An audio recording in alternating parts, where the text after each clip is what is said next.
used to believe that kindness was something you gave to others to prove you weren't selfish. Let me tell you how a scarred meditation teacher with no qualifications, a mirror I finally stopped avoiding, and the specific exhaustion of being my own worst enemy taught me that self-kindness isn't indulgence, it's survival. That the voice I used on myself would have gotten me arrested if I'd used it on anyone else, and that learning to speak gently to my own wounds was the hardest battle I've ever fought. My name is Dorian. I'm 33 years old. I am a former corporate litigator, current unemployed person, and lifelong expert at self-destruction disguised as self-improvement. The old me was a machine of achievement. I woke at 5 a.m., worked out, worked 12 hours, networked, optimized, improved. I read books about productivity while eating standing up. I listened to podcasts about success while walking to meetings. I turned every moment into fuel for the next accomplishment, and I turned every failure into evidence of my fundamental inadequacy. I was successful, objectively, top of my law school class, youngest at my firm, the person colleagues called when they needed something done perfectly, and punished when they needed someone to blame for its difficulty. I was cruel, not to others. To others I was charming, accommodating, the kind of person who remembered birthdays and bought thoughtful gifts and volunteered for charity runs. My cruelty was private, efficient, relentless. It was the voice in my head that woke me at 3 a.m. to review every error, every awkward pause, every moment when I hadn't been enough. You embarrassed yourself in that meeting. She's disappointed in you. She just won't say it. You're getting fat. You're getting slow. You're getting old, and you're only 33. Everyone will eventually see what you really are. I told myself this was motivation, accountability, the high standards that drove success. I called it being hard on myself, like it was a virtue, like the ability to self-flagellate was proof of character. What it was abuse, the kind I would never tolerate from a partner, a parent, a boss, the kind I administered to myself daily, hourly, in the gaps between tasks where silence allowed the voice to speak. The breaking point was a Tuesday, ordinary. I forgot my phone at home, turned back, arrived at work 40 minutes late for a meeting I had prepared 3 weeks for. The meeting went fine. No one noticed my absence, but the voice noticed. You idiot, you failure, you can't even remember a phone. What kind of person forgets a phone? What kind of partner forgets an anniversary, forgets a promise, forgets to be the person everyone needs? I went to the bathroom, I looked in the mirror, and I saw something that stopped the voice, briefly, terrifyingly. A person who looked like he was about to collapse. Gray skin, hollow eyes, the specific expression of someone who had been beaten for years by hands that happened to be his own. I sat on the bathroom floor.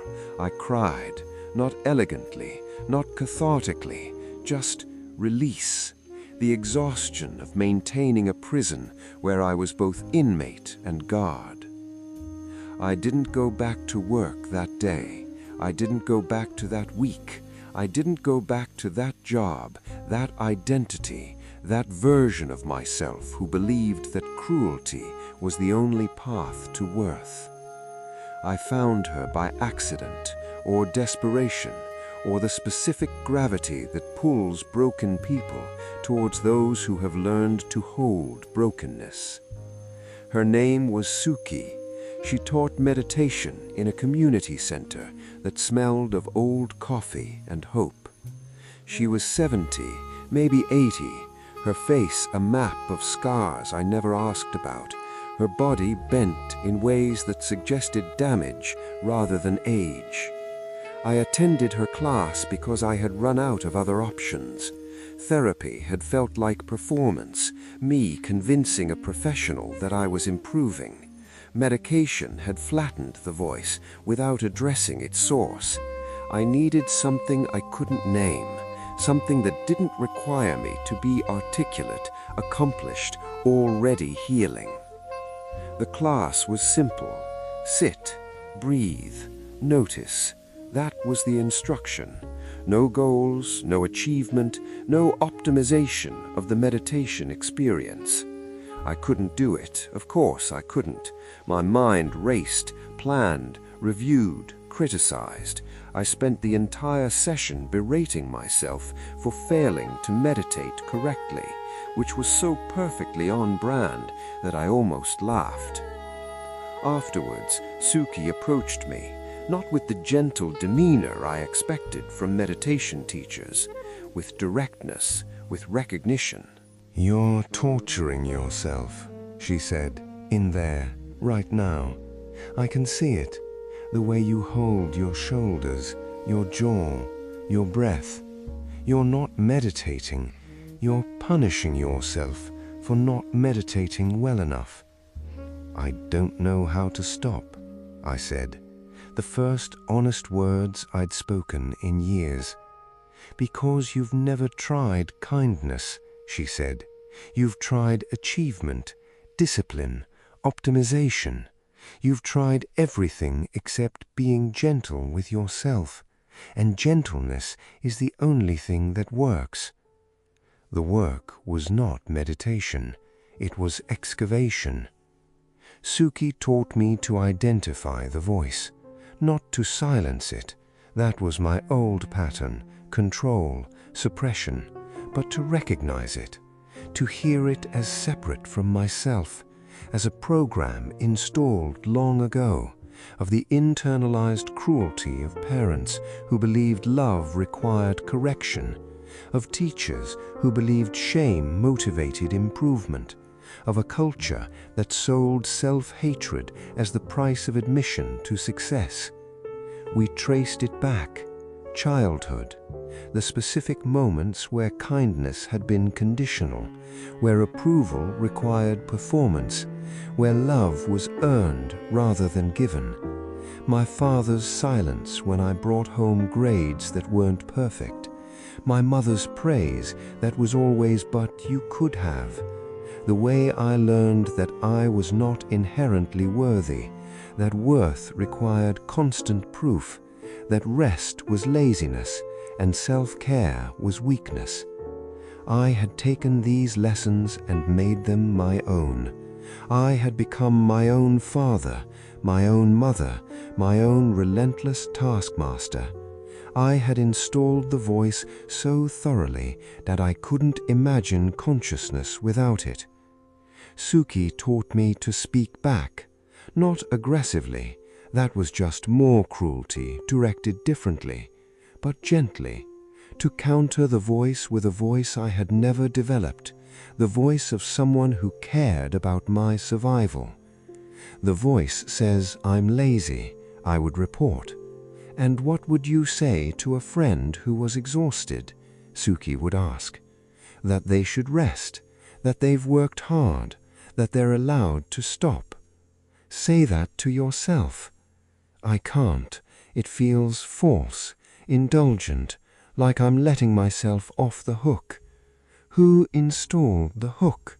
Who benefits from your suffering? No one. That was the answer.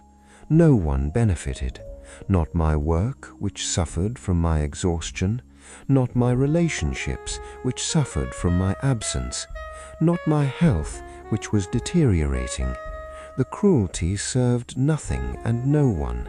It was simply habit, inherited and reinforced, the water I swam in without knowing I was drowning. The practice was daily and invisible. I started with mornings. The voice woke me with its inventory of failures, its preview of the day's challenges, its certainty that I would not be enough. I learned to counter it, not with affirmation, which felt false, but with acknowledgement. I hear you, I would say to myself. You're afraid.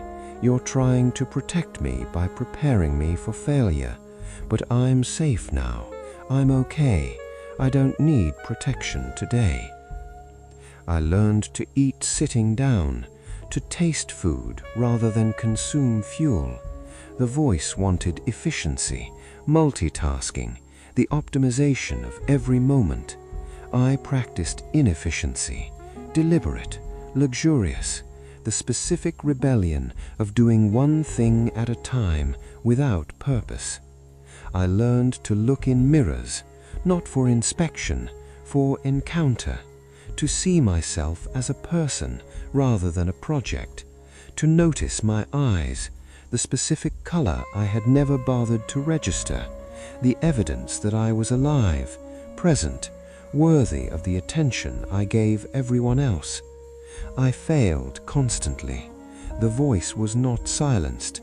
It was persistent, creative, finding new angles of attack when old ones were blocked. But I learned to fail differently, to hear the voice, acknowledge it, and continue my practice anyway. Not perfectly, just persistently. Suki was not always gentle. She was honest.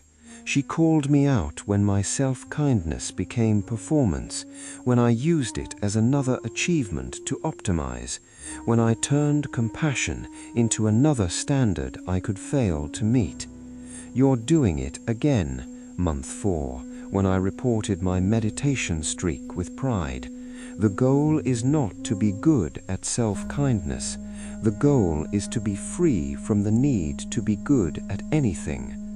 I wept again. The weeping became more frequent, less dramatic, the release of pressure I had carried for decades, escaping through the cracks I was finally allowing to form.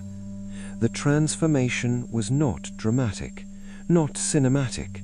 I did not wake one morning healed, whole, free from the voice, but I changed, gradually, the way a river changes a stone, not through violence, through persistence. I left law. Not dramatically, not permanently. I took a position in legal aid, lower salary, higher meaning. I worked with people who had actually been victimized, who needed actual defense, and I discovered that my own suffering had given me something useful, not expertise, but empathy, not achievement, but presence. I dated, cautiously, with the specific vulnerability of someone who was learning to be seen without performing. I found a partner, Elena, who was also recovering from her own cruelty, and we practiced kindness together, not perfectly, often awkwardly, but genuinely. I spoke to my parents, not to blame, to understand, to tell them that their love had been real, but their methods had been damaging, that I was learning to give myself what they had been unable to provide. They listened. They didn't fully understand, but they listened, and that was enough. The voice still speaks, but I have learned to hear it as weather rather than prophecy, as noise rather than signal, as the remnant of a program I am slowly, persistently uninstalling. I am kind to myself, not always, not easily, but I practice. I rest without justification. I eat without optimization. I exist without achievement. I have learned that I am not a project to be completed, but a person to be inhabited. The lesson, if you need it. You are cruel to yourself. I know you are. The voice that wakes you, judges you, finds you insufficient in every moment of silence. The voice that calls it motivation, accountability, high standards. The voice that would be abuse if it came from anyone else. It is abuse, and you have been its victim for years. Self-kindness is not indulgence, it is not weakness, it is not letting yourself off the hook. It is recognizing that the hook was installed by someone else for their purposes, and you no longer need to hang there. Practice speaking to yourself as you would speak to a friend, a child, someone you love who is struggling. Notice how different that voice is from the one you use internally. Practice that voice.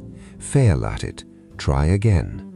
The goal is not perfection. The goal is freedom. The freedom to exist without constant evaluation, to rest without justification, to be enough without proof. You are already enough. You have always been enough. The cruelty you direct at yourself is the only thing making you feel otherwise. Drop the blade, pick up the mirror, look at yourself with the eyes you give so freely to others. That is where healing begins. That is where kindness becomes possible. That is where you finally come home to yourself.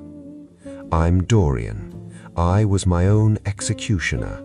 I became my own witness. I am learning, still, to be my own friend.